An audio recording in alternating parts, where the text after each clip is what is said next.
E aí pessoal, beleza? É, Mais uma aula aí para a gente dar seguimento ao cronograma. Nessa semana eu e Esther devemos soltar uma cartilha, né? Um passo a passo como é que vocês podem estudar a física pro Enem. Mas basicamente se vocês seguirem o, a ordem das aulas que a gente está disponibilizando, mesmo que vocês não estudem pelo material que a gente está disponibilizando,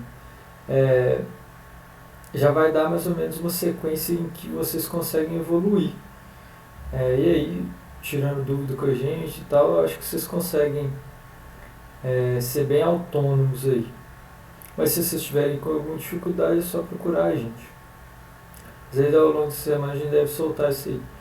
Hoje a gente praticamente termina a parte de eletromagnetismo, mas é uma parte que dá muita dúvida e tal, e é uma parte mais difícil um pouco. Até pra gente mesmo, quando a gente vê no nível da faculdade e tal. E aí, depois a gente pretende fazer umas aulas mais focadas em exercício, em resolução, assim, das provas antigas e tal. Então, mais, sei lá, 1 mês, 2 meses, a gente deve praticamente acabar o conteúdo. E aí a gente vai focar nessa parte de exercício mesmo, para preparar vocês para a prova. A parte de conceito vai estar aí disponível para quando precisar. E aí a gente foca nessa parte dos exercícios, que é o que vale mesmo, né? Quando está valendo, está valendo. Bom, então a aula de hoje nós vamos falar o finalzinho de eletromagnetismo, entrando na lei de Lenz, que aqui a gente pode tratar quase de fazer uma analogia, assim, fazer uma conexão com força de atrito, só para pensar na natureza do fenômeno. Vai falar um pouquinho do campo eletromagnético, então agora não é só magnético nem é eletromagnético, a gente vai ver que tem uma relação entre esses dois parâmetros, só que não é intuitivo e não é fácil de enxergar também, porque é uma coisa tridimensional. E a gente vai fazer alguns exercícios para fixar, mas lembrando que nada substitui o esforço de vocês, né, de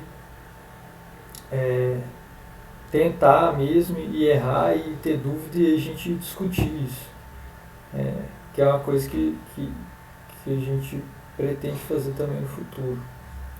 Enfim, então lei de Lenz, o que é, né? Vamos dar uma relembrada na lei de Faraday, que é quando acontece uma variação do fluxo magnético através do circuito, surgirá nele uma força eletromotriz induzida. Surge uma tensão, né? Isso aí, se vocês lembrarem, é aquele lance do circuito, e aí a gente passa um ímã através desse circuito. Então a gente gera ali uma força eletromotriz induzida. Então beleza. Guarda isso aí na memória da lei de Faraday e a lei de Lenz. Ela determina o sentido da corrente elétrica que vai surgir no circuito a partir dessa variação do fluxo magnético. Beleza, então a gente,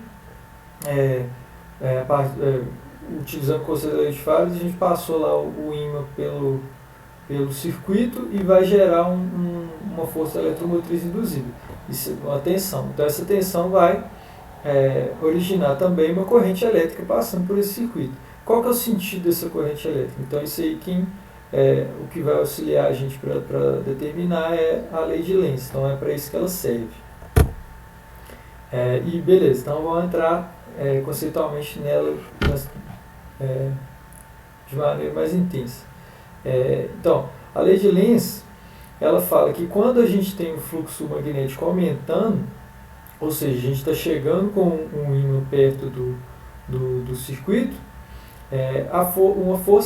uma corrente induzida surge no condutor em um sentido tal que o campo magnético criado por ela tenta impedir o aumento desse fluxo.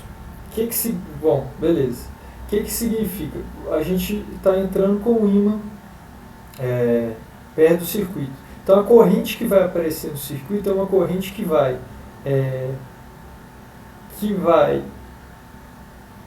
criar um campo magnético que tenta reduzir o aumento do fluxo causado pelo ímã. O que isso lembra para a gente? Isso lembra para a gente força de atrito, cinético, né? Então a gente está tentando fazer uma coisa e tem a natureza tenta limitar aquilo que a gente está fazendo, tenta retornar o nosso sistema para uma condição de equilíbrio, para uma condição estável. Então é isso que essa corrente induzida faz, ela tenta diminuir o efeito desse aumento do fluxo magnético, da aproximação do ímã. Então é isso que a lei de Lenz fala para a gente. Então beleza. E ao contrário também, né? Se a gente estiver diminuindo o fluxo magnético, o campo induzido aparece, a corrente induzida surge para aumentar o campo, tentando impedir que aconteça aquela redução. Então é sempre quase uma reação contrária ao que está sendo feito com o ímã, que é a tentativa de retornar a uma condição de equilíbrio. Bom, então aqui um exercíciozinho rápido. Funcionamento de geradores de usinas elétricas baseia no fenômeno da indução eletromagnética, descoberto pelo Faraday. E aí pode-se observar nesse fenômeno que se a gente movimentar um ímã e uma espira em sentidos contrários com a moda da velocidade igual a V, induzindo uma corrente elétrica de intensidade igual a I, conforme ilustrado na figura. Beleza. E aí como é que a corrente na espira, né? Então, a fim de se obter uma corrente com o mesmo sentido da apresentada na figura, utilizando os mesmos materiais, outra possibilidade é mover a espira da esquerda à esquerda e o ímã para a direita, com polaridade invertida. Tá. Para a direita, então espira para a direita e o ímã para a esquerda, com polaridade invertida. Bom, hoje a gente está afastando mais.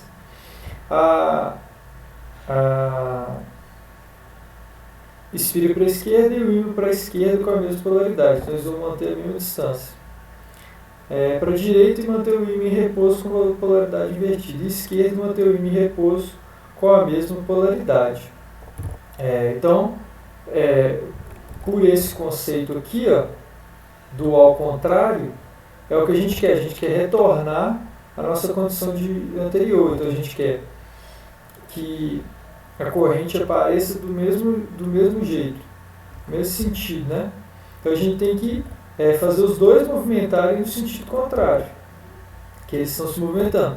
Então a espira está para a direita e o ímã para a esquerda, então a gente precisa da espira para a esquerda e o ímã para a direita, com polaridade invertida, para fazer essa corrente no mesmo sentido. Então tem um afastamento relativo pela lei de Lenz. Para conseguir fazer isso aí, a gente precisa aproximar o sul do ímã à espira, movendo ela para a esquerda e o ímã para a direita com polaridade invertida, que é o que eu tinha falado. Aí agora muita calma nessa hora, agora a gente vai entrar na parte de campo eletromagnético. Quando vocês baterem o olho nessa figura aqui, vai dar um friozinho na barriga aí, né? E é natural e tem que dar mesmo, porque não é uma coisa tão trivial assim, tão fácil de bater o olho e enxergar o que está acontecendo. Mas beleza. Campo eletromagnético é o conjunto de dois campos fisicamente ligados, o campo elétrico e o campo magnético. Então o que está acontecendo aqui? A gente tem nessa figura, vamos lá. A gente tem um sistema de coordenadas, então a gente tem x, y, isso aqui vocês já viram na matemática um monte de vezes. Esse aqui é o plano cartesiano nosso mesmo, beleza? Só que a gente tem o z aqui, Então a gente tem um plano cartesiano tridimensional. XY é 2 dimensões, XYZ são 3 dimensões. Beleza. O que acontece? Tanto o campo elétrico quanto o campo magnético, eles têm grandezas em comum. E aí essas grandezas em comum, a gente está colocando elas aqui na forma do eixo Z. Beleza? Então o eixo Z ele é comum tanto para o campo elétrico quanto para o campo magnético. Só que o campo elétrico ele só se manifesta no plano XZ, beleza? E o campo magnético só no YZ. Então, no mesmo plano, os dois não se manifestam, eles só se manifestam no mesmo eixo, no eixo Z. Porém, no plano, o plano é diferente. E aí o que acontece? Então, o campo eletromagnético é um campo tridimensional, né? Porque ele pega tanto XZ quanto YZ. E aí eles compartilham a mesma posição no Z, porém diferente no eixo X e no eixo Y. É isso que está acontecendo. Então, e eles são perpendiculares entre si, então faz 90 graus, né? O nosso plano do campo elétrico com o nosso plano do campo magnético. Mas nós vamos destrinchar isso melhor com o exercício. Então, o que acontece? Esses campos eles se propagam no espaço como ondas e eles podem transportar energia. Só que isso é parte do estudo de ondas, que nós vamos fazer, é o próximo assunto. E aí talvez até ajude a esclarecer algumas dúvidas que podem ficar. E celular, diversos aparelhos funcionam acoplados ao sistema nosso de telecomunicações por causa desses campos eletromagnéticos.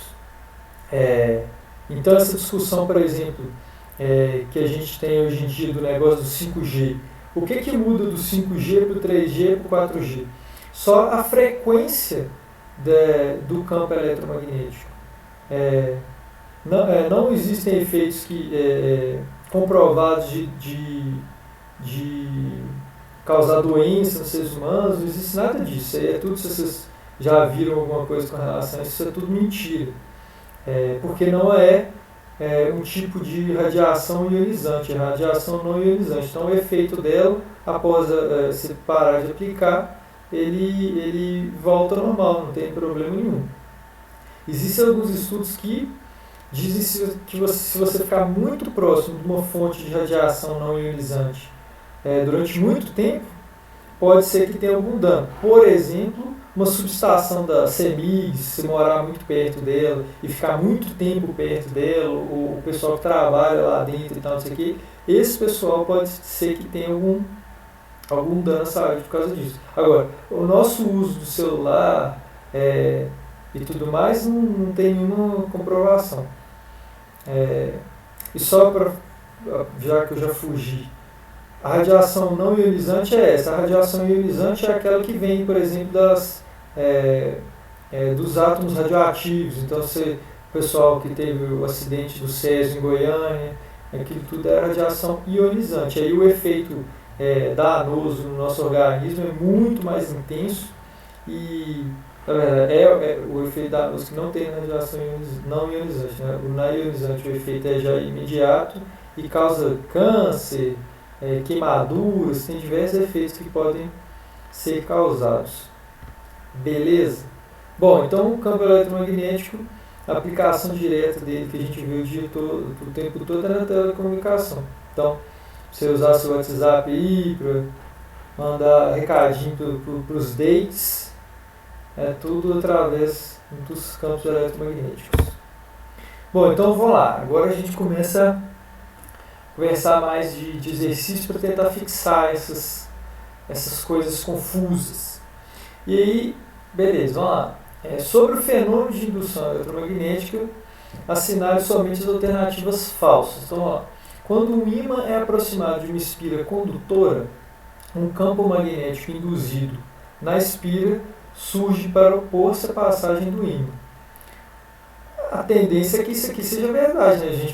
Primeiro aparece a corrente, que ela vai gerar um campo magnético induzido na espira para tentar opor a passagem do ímã, para tentar diminuir, na verdade, o efeito do campo magnético do ímã, né? O efeito que ele está aumentando, diminuindo, enfim. Lei de Lenz, isso aqui. Quando tentamos passar um ímã através do interior de uma bobina, um campo magnético é induzido na bobina para favorecer a passagem do ímã. Entende? Isso aqui. parece falso, né? Então, verdadeiro, falso até então, mas vamos ver. E 3. No caso em que um ímã tem velocidade relativa nula em relação a uma bobina, a força eletromotriz induzida na bobina será diferente de zero. Isso aqui eu acho que é falso também. Então, verdadeiro, falso, falso. Vamos ver. Não dá, né? Aliás, dá sim. São falsos. 2 e 3 tem? 2 e 3 tem. Vamos ver se eu acertei. Alternativa é. Ó, isso aqui foi tudo feito ao vivo, hein? Vocês vão ver depois, mas isso aqui tá quase uma live. Que a Esther que geralmente faz os slides, eu fui resolvendo aqui junto com vocês. Então, vou analisar, né? Verdadeiro, né? Primeiro, o campo magnético induzido sempre se opõe à variação do fluxo de campo magnético. Então, é o lance da lei de Lenz que eu falei. A segunda, falsa.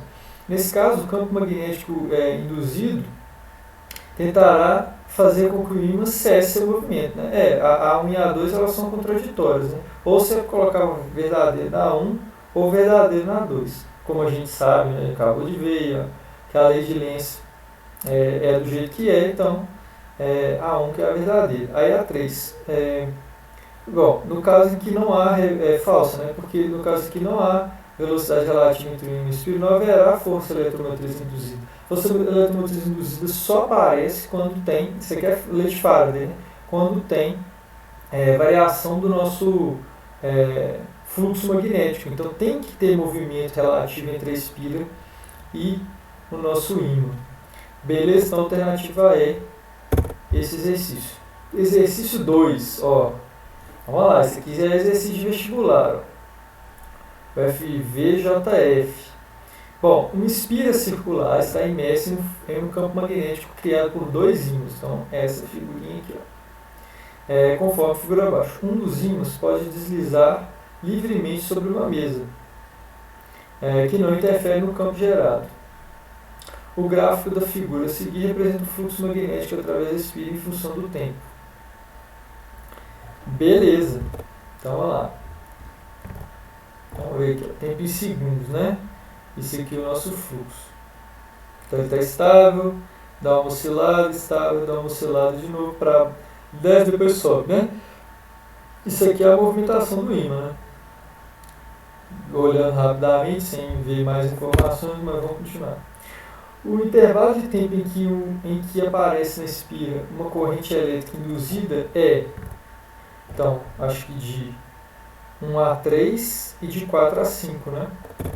Então, de 0 a 1, não, peraí, de 1 a 3 e de 4 a 5, não é isso? Vamos ver aqui. De 1 a 3 e de 4 a 5. De 1 a 3 e de 4 a 5. Então, alternativa C.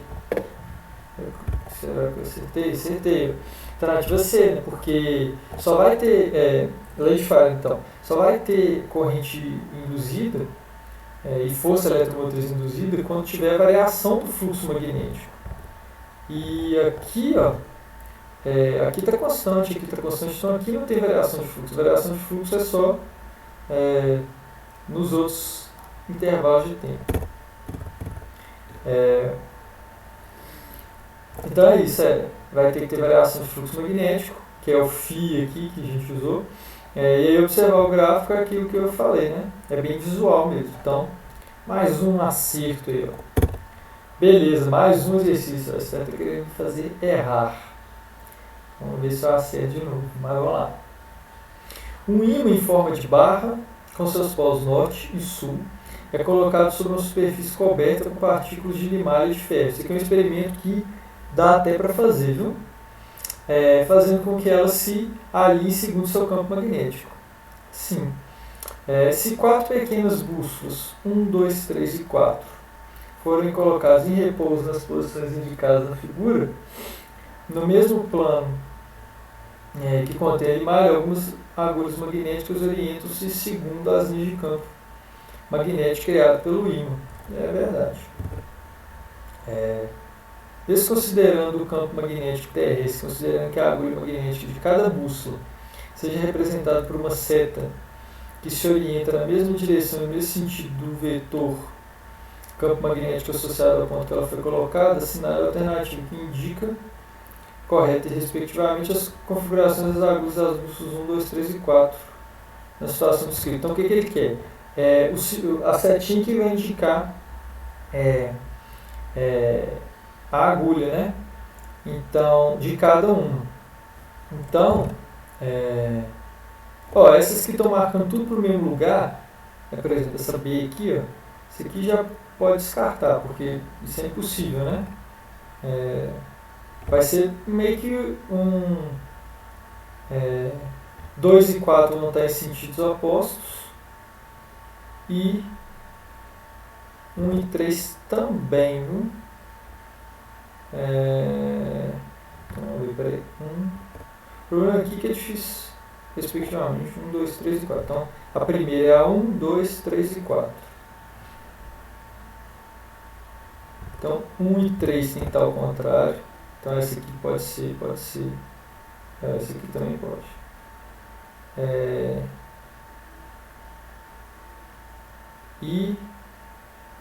As outras alternativas todas podem ser porque. Aliás, peraí. 2 e 4. 2 e 4, sentido oposto. Então, 2 e 4. Essa aqui está fora, porque 2 e 4 estão no primeiro sentido. E 1 e 3, né? 1 e 3 tem que estar no sentido contrário também. Então, 1 e 3. Então ficou A e D. Aí, já reduzindo. Beleza. Agora a gente tem que lembrar o seguinte. Como é que é o lance do ímã? O campo magnético dele faz de norte para sul e de sul para norte. Então aí é o que faz a gente reduzir para a alternativa C. Olha só que loucura, gente. 1 e 3 e 2 e 4 não estão nos sentidos opostos, ou sei lá, eu me confundi aqui com relação ao número aqui. Mas, vamos ver aqui. As linhas de campo magnético saem do polo norte para o sul, sim. Seguindo a orientação das linhas de campo de norte para sul, podemos identificar o sentido do campo magnético de cada ponto de cada. Então, norte para sul. Então, a 2 tem que estar para a esquerda, norte para sul. A 4 também tem que estar para a esquerda. É isso mesmo. E a 3 e a 1 para lá. Na verdade, eu falei bobagem de que iam estar em sentido contrário. Então, é isso mesmo. Beleza, então, alternativa C. Bom, pessoal, é isso. Se vocês tiverem alguma dúvida nesse último exercício, a gente pode dar uma olhada com mais calma, porque aqui nas alternativas não ficou muito claro qual que é qual, né? Está falando que é respectivamente, mas era bom que tivesse mais detalhado. Mas, 3 exercícios aí para vocês fixarem. A gente precisa que vocês tenham dúvidas para a gente evoluir nisso. E aí eu e o Esther estamos disponíveis aí na hora que vocês precisarem. Como a gente já falou mais vezes. Mas é isso. Bom fim de semana para vocês. Espero que esteja todo mundo bem e muito obrigado mais uma vez. Valeu. Até a próxima.